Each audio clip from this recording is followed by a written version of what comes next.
जय हिंद। आप सभी का फिर से स्वागत है फॉरगेटिव स्टडीज के एक नए एपिसोड में। जैसे कि अभी हम लोग 70th बीपीएससी के लिए मेंस के मोस्ट इंपॉर्टेंट टॉपिक्स को कवर कर रहे हैं, जो काफ़ी ज़्यादा इंपॉर्टेंट है और काफ़ी ज़्यादा चर्चा में है और एग्जाम में आने की संभावना है।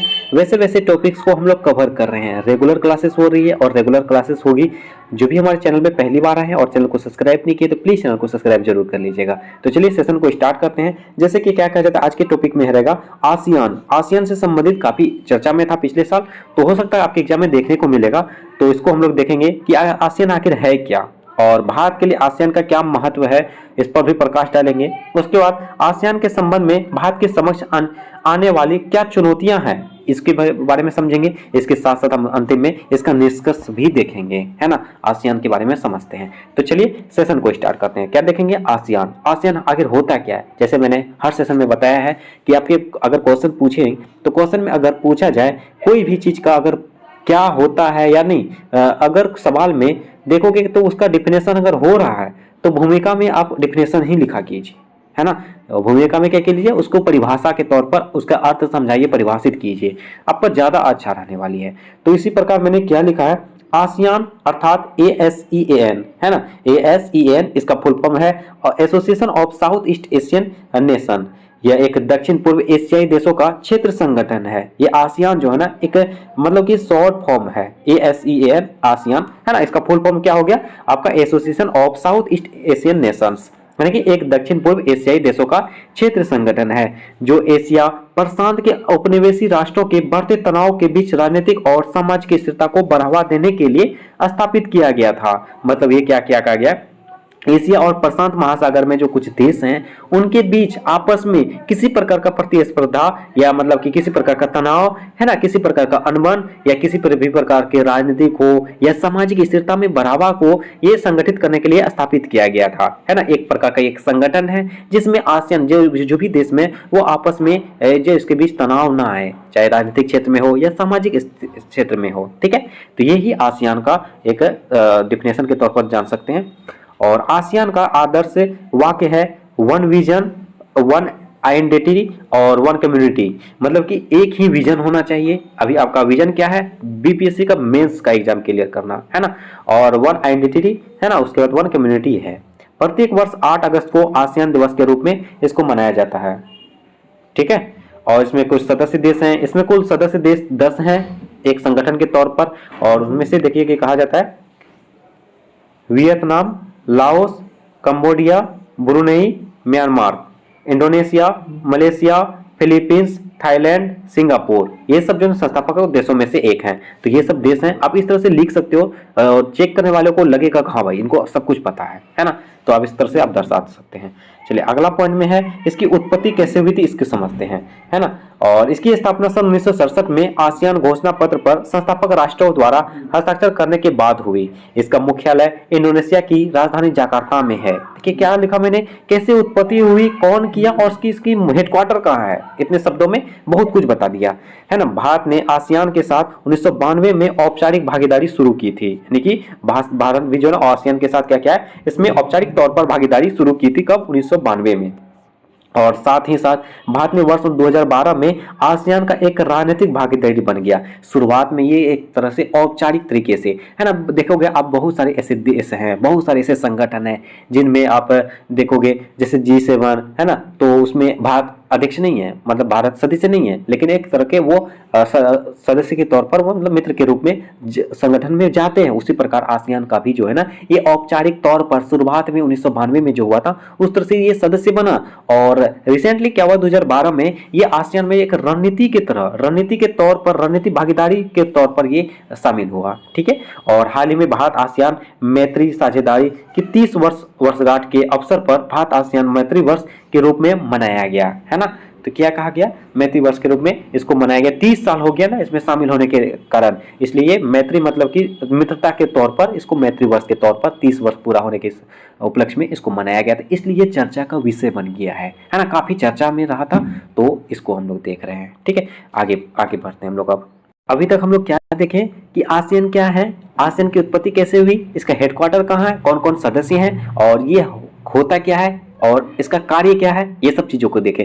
भारत किस तरह से इसमें शामिल हुआ और अब हम देखेंगे इसका क्या महत्व है भारत के लिए, जो ये आसियान जो है क्या महत्व है। अगर भाई समझो, अगर मान के चलो कोई भी आप मेरे चैनल पे आए हो, चैनल पे आने का मकसद क्या है, आप ऐसे सब्सक्राइब कर लिए होंगे या ऐसे मेरे चैनल पे आ रहे हो, कोई तो मकसद है, कोई तो चीज है ना, जैसे कि आपको बीपीएससी का एग्जाम देना है ना, मेंस का एग्जाम देना है, इसलिए आ रहे हो मेरे पास, है कि नहीं है। उसी प्रकार ये भारत के लिए क्या महत्व है, क्यों इसमें शामिल हुआ, इनके बारे में हम लोग समझते हैं, है ना। तो आपको सेपरेट में ऐसे भी सवाल बनाए जा सकते हैं, भारत के लिए आसियान का क्या महत्व है, शॉर्ट टाइप के क्वेश्चन में बनाए जा सकते हैं। हालांकि मैंने सब कुछ बता रखा, चाहे शॉर्ट पूछे लॉन्ग पूछे, आप पूरी तरह से तैयार होंगे, ठीक है। तो लगातार सेशन के माध्यम से आपको बताया जा रहा है।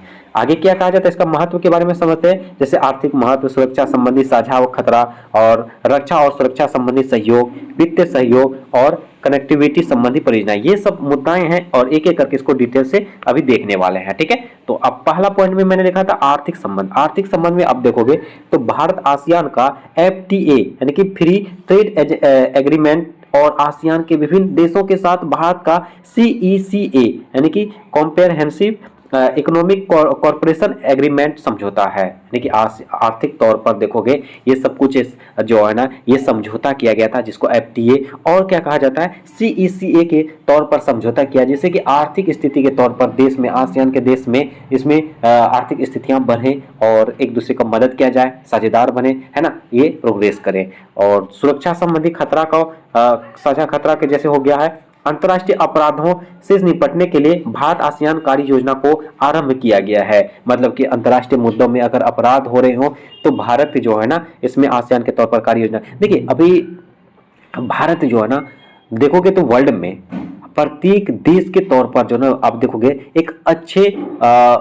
बोलोगे तो हर क्षेत्र में, सुरक्षा के क्षेत्र में भारत को शामिल किया जाए। जैसे आप देखोगे यूक्रेन और रूस का युद्ध में क्या कहा जाता है कि भारत संभाल सकते हैं। कभी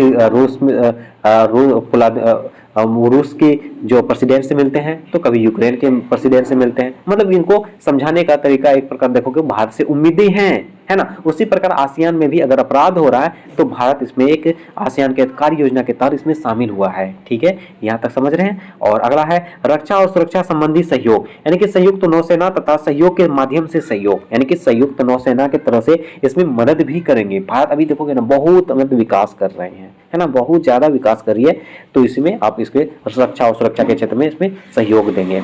अगला पॉइंट में है वित्तीय सहयोग, है ना। वित्तीय सहयोग में क्या कहा जाता है, इसके तहत आसियान भारत सहयोगी निधि, है ना, आसियान भारत हरित निधि और आसियान भारत विज्ञान और प्रौद्योगिकी विकास निधि ये शामिल किए गए हैं, है ना, वित्तीय सहायता के तौर पर। और कनेक्टिविटी संबंधी परियोजनाएं भारत में म्यांमार, थाईलैंड, त्रिपक्षीय राजमार्ग कलादान मल्टी मॉडल परियोजना और नई दिल्ली से हनोई के बीच रेलवे लिंक की योजनाएं बनाई जा रही है। मतलब ये कनेक्टिविटी सभी देशों के साथ जो है कनेक्टिविटी, चाहे रेलवे के क्षेत्र पे हो या किसी भी प्रकार का क्षेत्र में, से समझिए ना परियोजनाएं के तौर पर इसमें शामिल किया जा रहा है और योजनाएं बनाई जा रही है, कनेक्टिविटी ला रही है। और अगला है आसियान के साथ संबंध में भारत के समक्ष आने वाली चुनौतियां। अब चुनौतियां क्या है इसको भी समझते हैं। आसियान के साथ भारत के संबंध में निम्नलिखित चुनौतियां का सामना करना पड़ सकता है, जो इस प्रकार है। इसको आप समझेंगे कि आखिर ये चुनौतियां क्या क्या हैं, है ना। इसमें हम लोग निम्नलिखित के तौर पर एक एक बिंदु को देखने वाले हैं। अगला है पहला पॉइंट में लिखा है मैंने, भारत द्वारा BRI यानी कि बेल्ट एंड रोड इनिशिएटिव का विरोध करना, है ना। इसका जो क्या क्या चुनौतियां हैं, जो भारत द्वारा ना BRI का विरोध करना तथा RECE यानी रीजनल कॉम्प्रिहेंसिव इकोनॉमिक पार्टनरशिप का शामिल ना होना, ये सब बड़ी चुनौतियां हैं इसमें शामिल नहीं होने का, है ना। और दक्षिण चीन सागर में रक्षा संबंधी सहयोग को बढ़ाने से भविष्य में चीन और एक या एक से अधिक आसियान देशों के साथ समुद्री संघर्ष के होने की आशंका बनी रहती है ना। और तीसरा में है आसियान के अंदर मतभेद पैदा करने की चीन की क्षमता इस क्षेत्र में भारत के आर्थिक और सुरक्षा संबंधी हितों को प्रभावित कर सकती है और चीन के मुकाबला करने में असमर्थता का सामना करना पड़ सकता है। ये सब बड़ी चुनौतियां देखने को मिल रही है ना। और अगला है हिंद प्रशांत में क्वाड देश और अंकुश, है ना, अंकुश और उसके बाद की उपस्थिति के कारण हिंद प्रशांत में आसियान के प्रभुत्व को संकट है। ये सब आपको PDF जो है ना टेलीग्राम चैनल पे मिल जाएगा, आप टेलीग्राम चैनल पे जरूर ज्वाइन हो जाइएगा, लिंक डिस्क्रिप्शन बॉक्स में मिल जाएगा।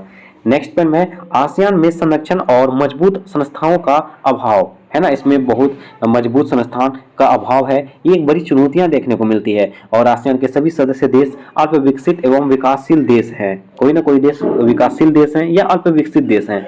और इसका इस तरह से हम लोग इसकी चुनौतियों को देख चुके हैं। चुनौतियों के बाद देखिए हम लोग जो जो पॉइंट था, आसियान क्या है और भारत में इसका क्या महत्व है और इसमें क्या चुनौतियां देखने को मिल सकती है, इन तमाम चीजों को देखने के बाद हम लोग का इसका निष्कर्ष क्या निकल सकता है, निष्कर्ष में भी एक झलक देखते हैं। इसका एक निष्कर्ष के तौर पर हम लोग लिख सकते हैं, भारत के लिए जितना आसियान का महत्व है उतना ही आसियान के साथ संबंधों में भारत के समक्ष आने वाली चुनौतियां भी है ना। भारत के लिए जितना आसियान का महत्व है उतना ही आसियान के साथ जो है ना संबंधों में भारत के समक्ष आने वाली चुनौतियां भी शामिल है भाई। और साझा मुद्दों पर परस्पर और आपसी समझ में आसियान तथा भारत दोनों को अपने संबंधों के समक्ष आने वाली चुनौतियों के समाधान करने में मदद मिलेगी। इस प्रकार इसका निष्कर्ष भी निकाल सकते हैं, है ना। इस तरह से हम लोग देख चुके हैं कि आसियान क्या है, आसियान में भारत का क्या महत्व है, भारत में आखिर इसका क्या चुनौतियां, आसियान का क्या चुनौतियां देखने को मिलती है, और इसका अंतिम में हम लोग इसका निष्कर्ष क्या निकाला जा सकता है। मतलब आप देखोगे तो लगभग 10 से 12 मिनट के अंदर में ये टॉपिक्स को कवर कर चुके हैं। मतलब इसमें आपको शॉर्ट टाइम में क्वेश्चन पूछे या लॉन्ग टाइम में क्वेश्चन पूछे, आप आसानी तरीके से लिख सकते हो। चाहे सेपरेट आपको आसियान की क्या चुनौतियां देखने को मिल रही है वही भी लिख सकते हो, या इसमें भारत का क्या महत्व है, ज्यादातर तो इसमें भारत का महत्व देखने को मिल सकता है, तो उसको आप अच्छे से लिखिएगा, है ना। इस तरह से हम लोग ये टॉपिक्स को कवर किए, है ना। लगातार क्लास हो रही है, एक एक टॉपिक्स को एक एक सेशन के माध्यम से कंप्लीट कर रहे हैं, छोटे छोटे सेशंस लाके, ताकि आपको कम समय में अच्छी तरीके से तैयारी हो सके, ठीक है। तो चलिए आज के सेशन में बस इतना ही रहने देंगे। उम्मीद करता हूं आज का सेशन आप सभी के लिए काफी ज्यादा फायदेमंद साबित हुआ होगा,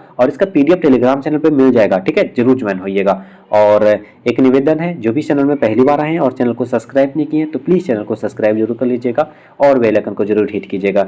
सेशन अच्छा लगे तो लाइक जरूर कीजिएगा, कमेंट के माध्यम से अपना रिव्यू जरूर दीजिएगा, और ये जरूर बताइएगा कि क्लास किस का जो क्या सजेशन दे सकते हैं या क्या कुछ भी, मतलब कि कमेंट जरूर से जरूर कीजिएगा, ताकि हमें भी पता चले तो आपका रिस्पॉन्स क्या है ना, ताकि हम भी अपनी कमियां या जो भी चीजें होंगी खामियां को दूरी करेंगे। तो चलिए हम लोग मिलेंगे नेक्स्ट सेशन में, तब तक के लिए थैंक यू, जय हिंद।